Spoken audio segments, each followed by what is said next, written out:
Hello and greetings from France. Today we're traveling in the east of France, Le Grand Est, specifically in Alsace, near the beautiful town of Strasbourg.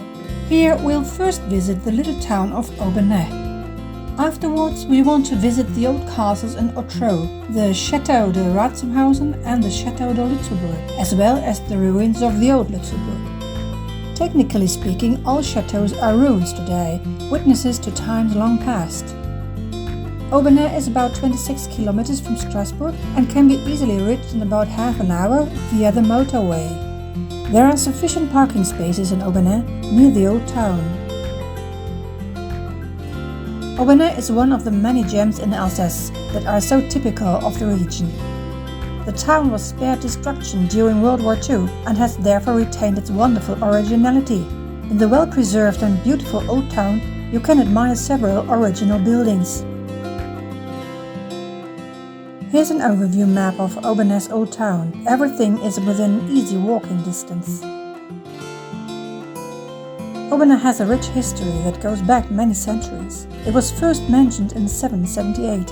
From the early 13th century on, it was part of the Mount Saint Odile Abbey. With the assistance of the Hohenstaufen dynasty, Obernai succeeded in freeing itself from the abbey and was recognized as a town in 1240. In 1354, Obernai became part of the Decapolis, a league of 10 imperial cities of the Alsace region, formed in order to ensure their defense. The 17th century is considered a golden age for Obernai. The wine production, trade and arts and crafts favored the economic expansion of the city.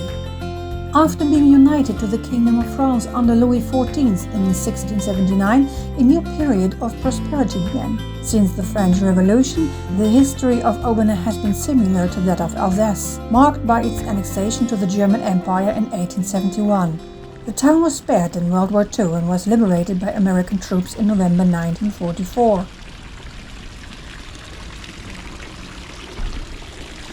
The picturesque old town captivates with its many small, flower-filled alleys lined with cozy cafes, bistros and restaurants. The houses are typically Alsatian, with half-timbered and pretty colors, often with beautiful ornamentation.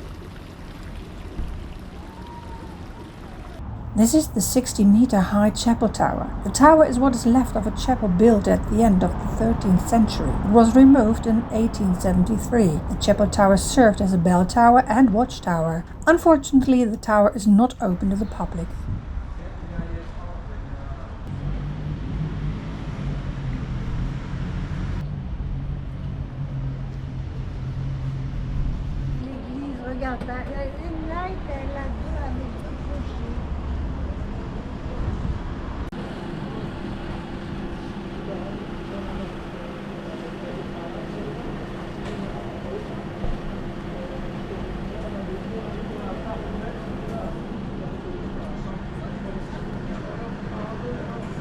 This is one of Obernai's shopping streets.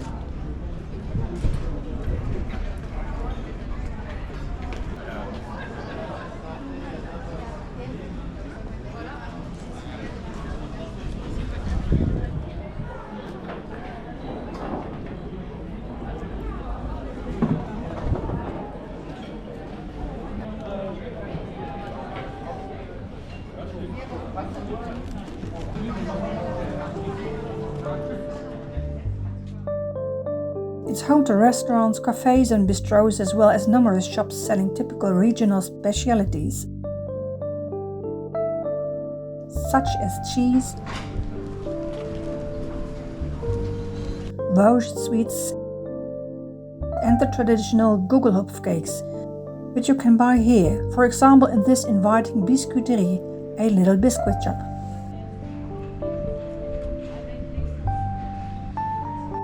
By the way, you can also buy delicious bread in Obernai. Another shop where you can buy Christmas items, even now in summer, made it clear that Obernai must be particularly beautiful at Christmas time.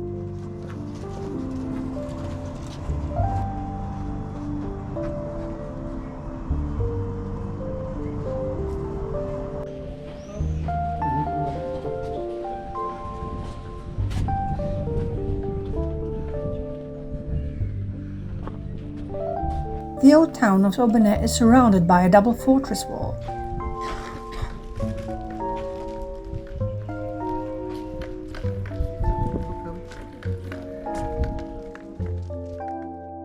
In the 12th century, Obernai was part of the Holy Roman Empire of the German nation and decided to protect itself with a double fortified ring wall.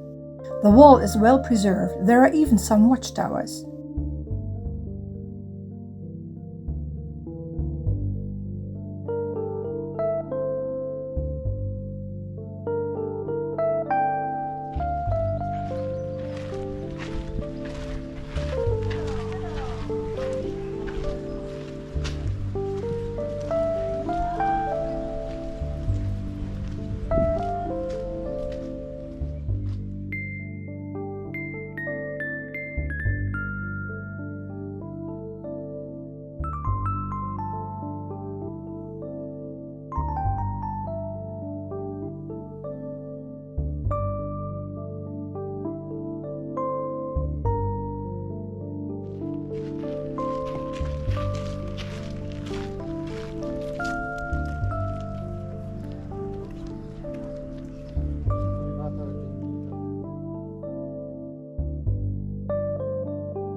The small streets and alleys of Obernai with their many flowers as well as the city wall invite you to stroll.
We now have arrived back at the market square.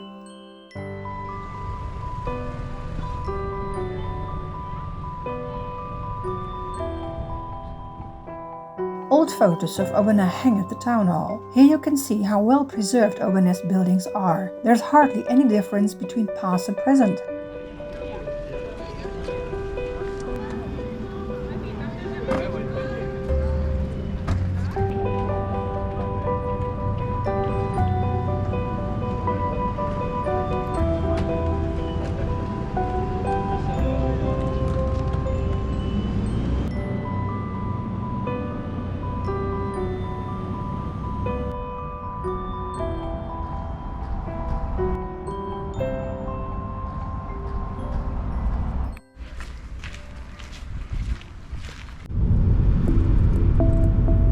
We now continue to Ottrott to visit the old Chateaux d'Ottrott, the old castles. From Obernai to Ottrott, it's only a few kilometers by car through the beautiful landscape of Alsace. Here in Alsace there are many mountains, and it feels like there is a castle on every one of them. Ottrott is a small village at the foot of a mountain, and on that mountain there are 3 castles, now in ruins. The oldest building is the old Lutzelburg, of which only a few remnants remain. The second one is the Chateaux de Ratsamhausen. The third chateau has the same name as the first one, Chateaux de Lützelburg. One mountain with the ruins of 3 castles right next to each other, that is interesting and worth a visit.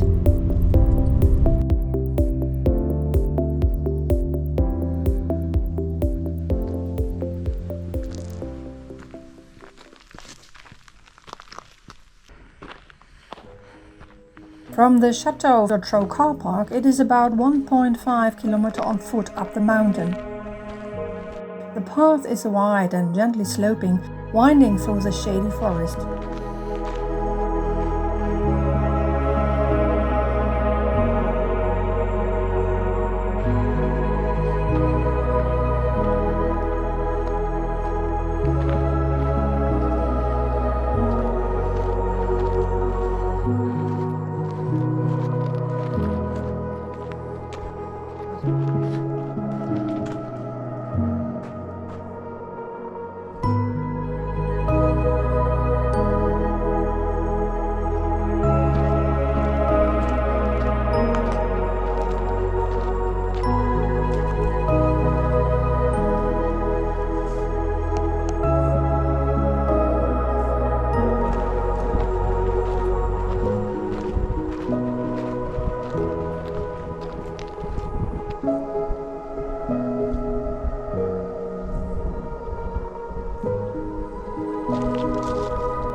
In front of the staircase to the castle there is another building. It may be the forester's lodge of Ottrott. It's said to be haunted. The legend says that a cursed hunter rides through the forest like a madman at night.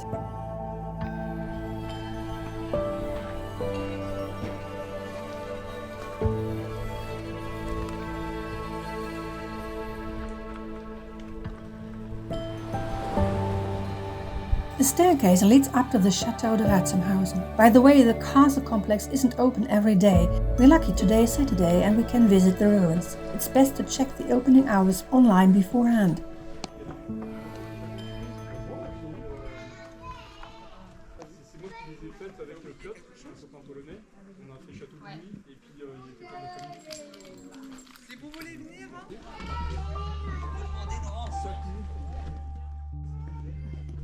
The chateaux date from the 11th to the 15th centuries. The first castle was built in the 11th century and consisted of a sandstone wall with a wooden palisade and a wooden tower. The castle was destroyed at the beginning of the 12th century. A second castle was built on the same site, this time made of stone, and named Lützelburg after the family to whom it was entrusted. The second castle was destroyed by fire at the end of the 12th century. Around 1200, a third castle was built, again by the Lützelburg family, this time a little further west on the plateau. That is today's Chateaux de Ratzenhausen. In 1250, the Antlauer family, loyal to the emperor, built a fourth castle next to it, today's Lützelburg.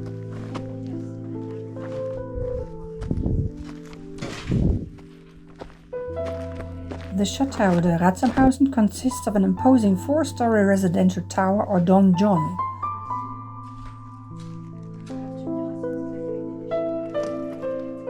The walls are about 18 meters high.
Here you can get a great view of the interior of the donjon, clearly recognizing the Romanesque arched windows and the structural elements on which the wooden floor once rested. This makes it easy to distinguish the individual floors.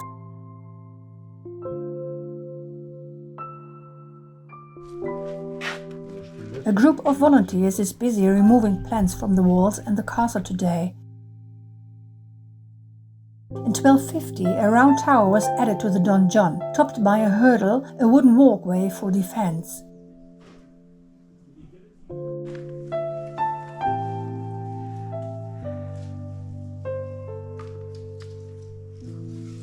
There is no door or gate in the lower part of the tower, so entry was only possible from the top. This made the tower extremely secure against enemy attacks. One of the volunteer guides told us that the walls of the round tower are 3 meters thick, leaving only a 3-meter wide shaft inside.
After leaving the Chateau de Ratsamhausen, we turn left to the other 2 ruins.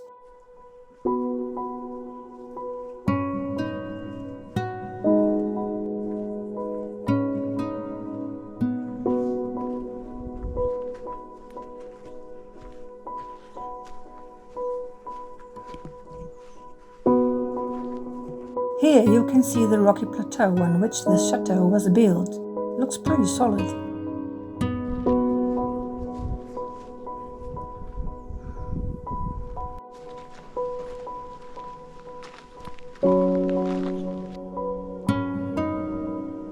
The top of the tower is damaged.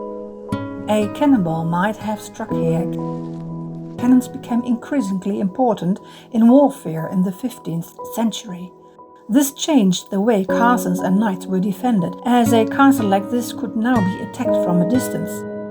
Here you can see the remains of the old Lützelburg. However, not much is left to see.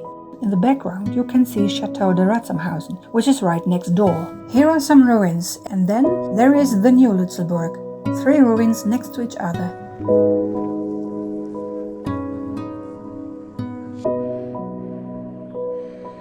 And again, Chateau de Ratsamhausen, the ruins of the old Lützelburg, and there is the new Lützelburg.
development from 1150 to 1200 to 1300 and 1450.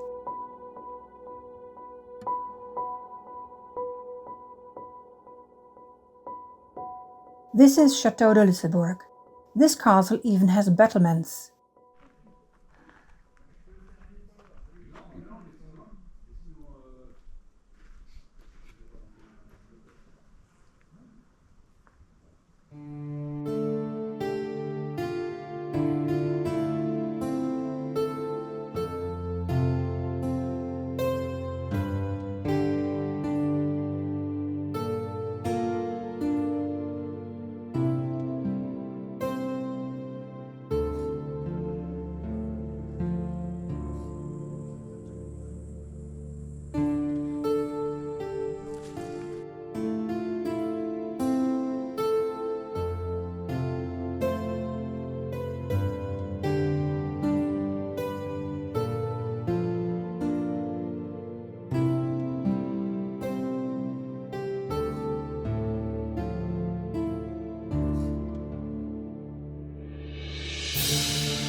From the inside, the Litzeburg is smaller. Restoration work is also underway.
The ruins of 3 castles right next to each other, that is really impressive. We were very surprised at how big the chateaux once were. The visit was definitely worth it, and we can recommend it to anyone interested in castles, the Middle Ages and ancient ruins. We spent 2 hours exploring the ruins and spoke with a guide who helped us greatly understand the buildings and the history. Please don't forget to leave a donation after your visit. We walk around the Litzburg once more before returning to Ottrott.